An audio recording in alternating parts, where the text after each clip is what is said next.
When one African nation's rebellion against a former colonial power triggers a domino effect that reshapes global energy politics, you're witnessing something historians will debate for decades. But here's what nobody is talking about. France doesn't just have a problem in Niger. It has a problem that's spreading like wildfire across an entire continent, and the world's biggest powers are watching to see who blinks first. This is the story of uranium, nuclear energy, survival, and the last gasps of an empire that refuses to accept that the world has changed. Let's rewind to what most people don't understand about modern geopolitics. France, one of the world's wealthiest and most technologically advanced nations, has a secret dependency.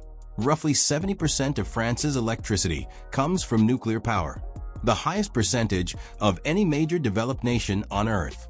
That's not just an energy policy choice. It's the foundation of French independence, French prosperity, and French influence on the world stage.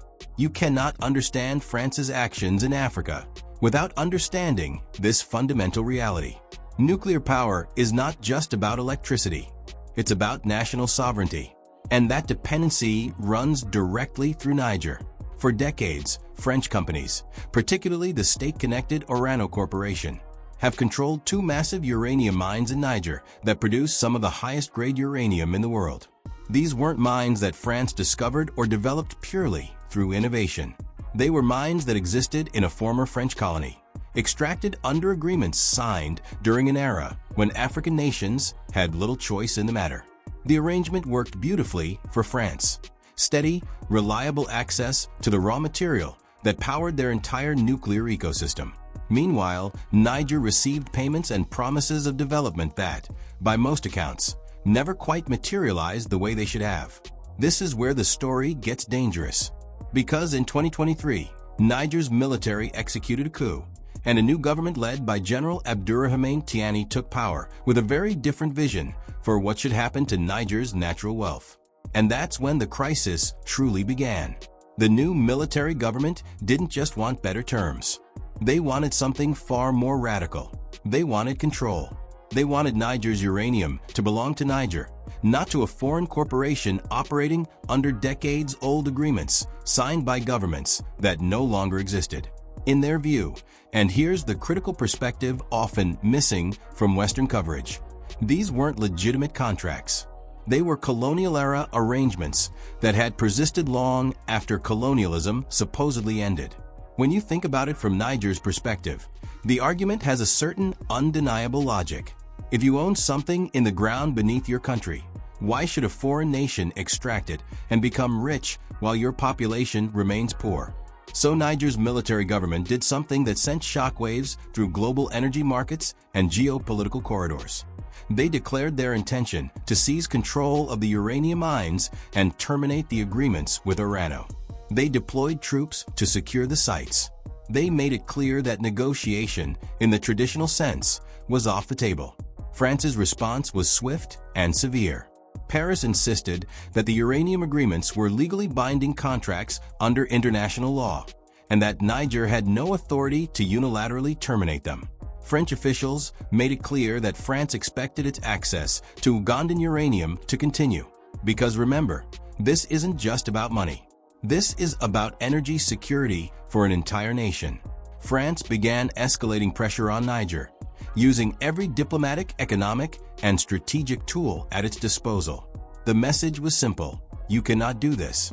But here's where the situation cascaded into something far larger than a bilateral dispute. Because Niger didn't stand alone. Mali and Burkina Faso, both neighboring nations also ruled by military governments that had recently ejected French forces from their territories, immediately threw their support behind Niger. These three nations formed a unified bloc, explicitly framing this as a battle against foreign interference and colonial exploitation. The rhetoric became sharper. France was attempting to maintain colonial-era control over African resources through threats and intimidation. France was trying to keep Africa dependent and underdeveloped to maintain its own wealth and power. France was the problem. And then something unexpected happened that elevated this crisis to a completely different level. North Korea, of all nations, issued an official condemnation of France's actions. This wasn't a passing comment. North Korea formally accused France of attempting to maintain colonial control over African resources. Here's why this matters. North Korea has no direct interest in Niger or uranium. North Korea has nothing to gain personally from France's withdrawal. So why would they care? The answer reveals something crucial about how the global order is fracturing. North Korea, along with Russia and China, is watching this moment very carefully because it represents something far larger than uranium. It represents whether the old Western-dominated international order can continue to impose its will on developing nations, or whether that order is genuinely breaking down. Think about what's actually happening beneath the surface. For centuries, the Western world, and specifically European powers, extracted wealth from Africa under various justifications. When colonialism formally ended, many of the same extraction arrangements continued under slightly different names. Corporations owned by Western governments, operating under contracts signed during colonialism, continued to extract African resources while African populations saw minimal benefit. This wasn't conspiracy theory. It was documented fact. Economists, historians, and even some Western policy experts acknowledge this pattern. But it was accepted as normal international practice. Now, for the first time in decades, we're watching African governments collectively reject this arrangement and refuse to accept that they must consent to being resource colonies for the benefit of wealthy nations. And France, a nation that prides itself on values of democracy, justice, and international law, is responding by escalating pressure rather than renegotiating in good faith. Here's the tension that makes this moment so significant. France's argument about legal contracts is technically correct under international law as it currently exists. The Orano agreements are binding contracts. France has legitimate claims to uranium that was extracted under those agreements. From a pure legal standpoint, France isn't entirely wrong. But here's the problem with relying solely on legal arguments. They become meaningless if the other party simply refuses to comply, and especially if that refusal is backed by neighboring states and supported by major powers watching from the sidelines. What makes this situation genuinely unprecedented is the coalition that's forming. Mali and Burkina Faso didn't just support Niger rhetorically. They explicitly framed this as a united regional response to what they all viewed as foreign domination. These three Sahel nations together represent a population of over 100 million people and control territory rich in natural resources. They're not isolated voices. They're speaking for a broader movement across Africa that is fundamentally reassessing whether the relationship between Africa and the West should continue in its current form. The geopolitical implications are staggering. For decades, France's influence in Africa was guaranteed by military presence, economic dependence, and the inherited structures of colonialism. France had military bases across the continent. French was the currency of several African nations. French companies controlled crucial industries.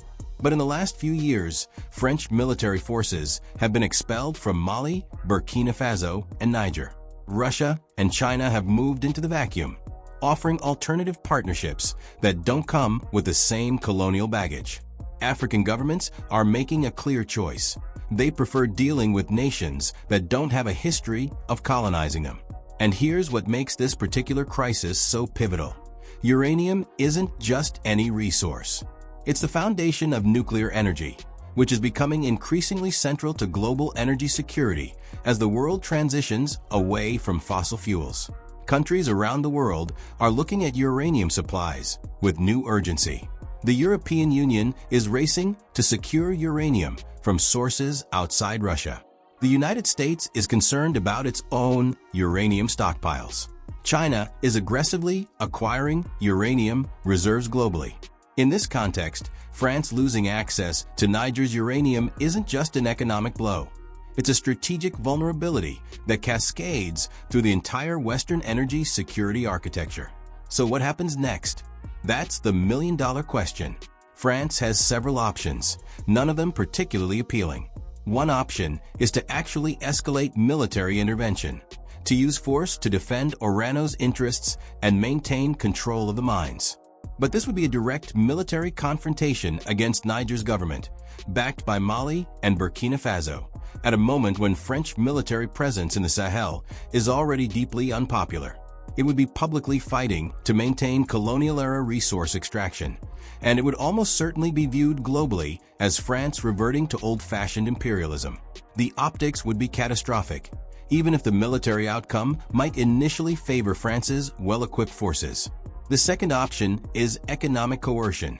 France could attempt to impose sanctions on Niger, seize Nigerian assets abroad, or use its influence in international institutions to punish the country for this move. But this has diminishing returns when your target nation is backed by regional allies and has alternatives in the form of Russian and Chinese partnerships. Economic pressure might hurt Niger, but it won't force them to reverse course if the government believes its survival depends on controlling its own resources. The third option, the one France seems to be following currently, is diplomatic escalation and legal maneuvering. France is insisting on the legality of its contracts and demanding international recognition of those contracts. But here again, we encounter the fundamental problem. International law is only as powerful as the willingness of nations to enforce it. If Niger refuses to recognize the legitimacy of these agreements, and if neighboring nations back that refusal, what exactly can France do? File lawsuits in international courts? Those courts have no enforcement mechanism against sovereign nations that simply ignore their rulings. France could try to seize Nigerian assets or freeze accounts, but in an increasingly multipolar world where countries have alternatives, these punitive measures often backfire by making nations more determined to diversify away from Western institutions. The fourth and most fundamental option is renegotiation. France could attempt to reach a new agreement with Niger's government that addresses the underlying grievance, that Niger's uranium should primarily serve Niger's development, not French interests. This would mean accepting lower profit margins for Orano, potentially paying significantly more for the uranium, and accepting a reduced supply of uranium to France. It would mean acknowledging that the old colonial-era arrangement is genuinely over.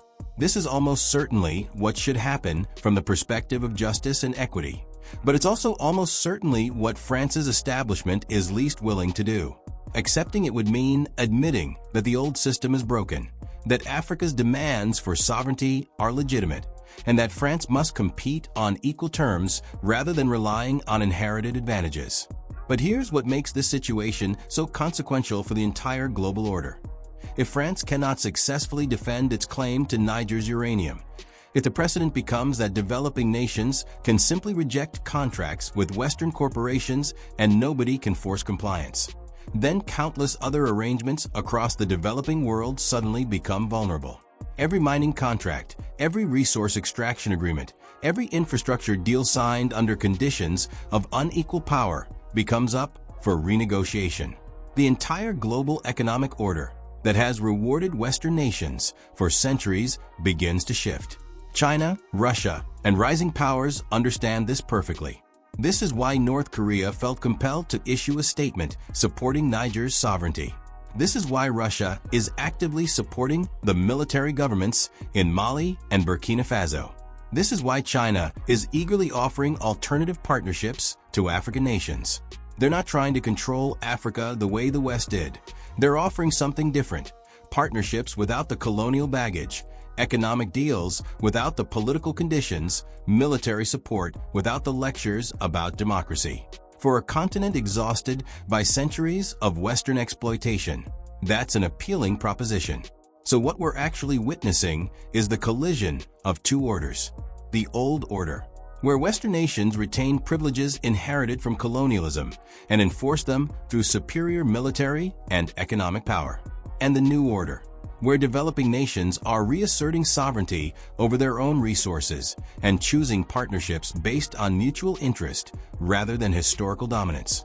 Niger's uranium crisis is the battlefield where this collision is playing out. The stakes are enormous. If France succeeds in maintaining control of Niger's uranium through coercion, it sends a message to the developing world. The colonial era never really ended. It just changed tactics. If Niger succeeds in permanently wresting control of its uranium and building new partnerships, it sends a message. The West is no longer all-powerful, and alternatives exist. For the average person watching this unfold, the implications might seem distant, but they're not. The energy that powers homes across Europe depends on uranium from Niger. The economic models that have enriched Western nations depend on continued access to developing world resources. The political stability of Europe depends on secure energy supplies. Nuclear power's role in the climate transition depends on reliable uranium supplies. And all of that now hangs in the balance because Niger's government has decided it's time for this relationship to change. The uranium trap that France built for itself, the dependency on a single African nation's resources, has become a vulnerability. And as American strategists like to say, your vulnerability is your adversary's opportunity. Russia, China, and other powers are watching, waiting, and supporting Niger's resistance because they understand what France's weakness means. The West's grip on the global system is genuinely slipping. The question that will define the next decade of global politics is this: will the old order adapt and negotiate its way into a new arrangement with developing nations, sharing wealth and power more equitably? Or will it attempt to hold on to its advantages through force and coercion, accelerating its own decline? France's response to Niger's uranium ultimatum will tell us a great deal about which path the West is choosing. And that choice, more than any military confrontation, is what will truly reshape the global order in the years to come.